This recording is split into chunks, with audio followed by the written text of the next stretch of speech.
Dubai. Saan? Dubai? Hindi din. Punta kami muna ng ospital para i-follow up yung result ko. Kahapon kasi sarado sila kaya hindi kami nakapunta. Ayun, nasabi ko yata nag-vlog ba ako kahapon mamaya. O sana normal lahat kasi ayokong bumili ng gamot. Magastos. Pero yeah, okay yan.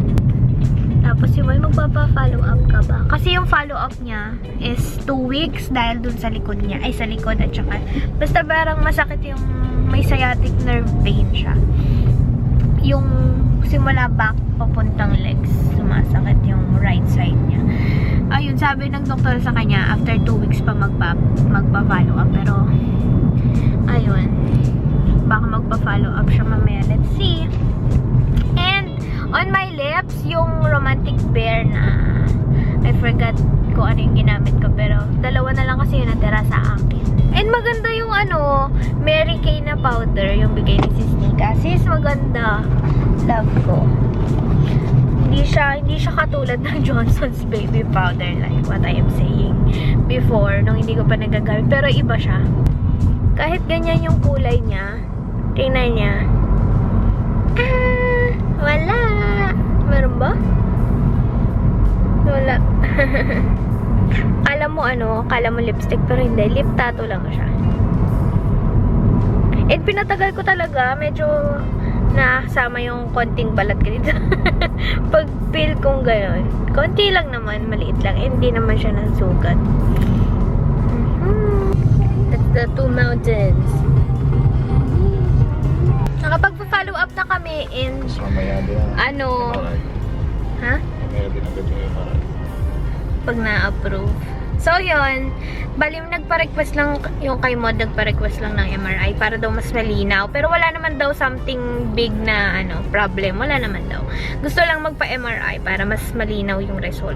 And then, yung sa akin naman, yun, may UTI. Pero, hindi naman daw ganun kagrabe. Binigyan lang ako ng tablets, isang antibiotic, at isang for pain. Pag ininom ko, hindi siya talaga para sa pain. Para lang siya sa inflammation. Yun.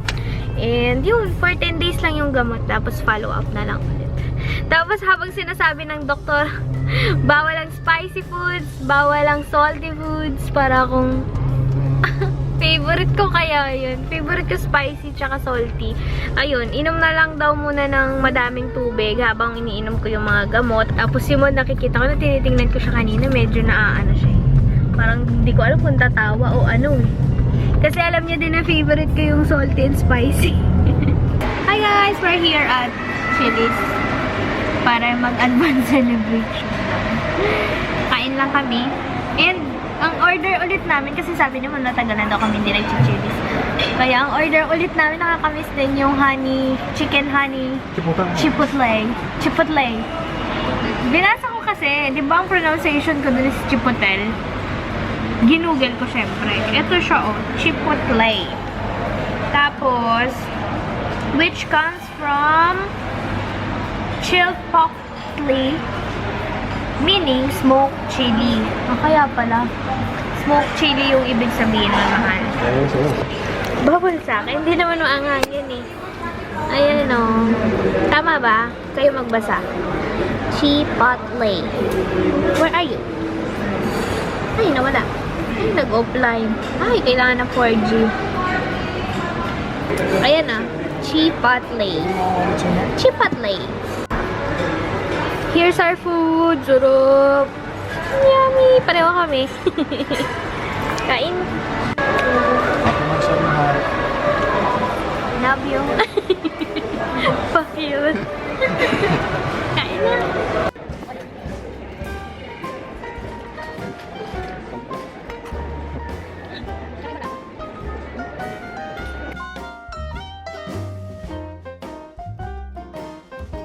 Yung chicken niya, spicy. Ito, medyo mag-garlic na ma-salty.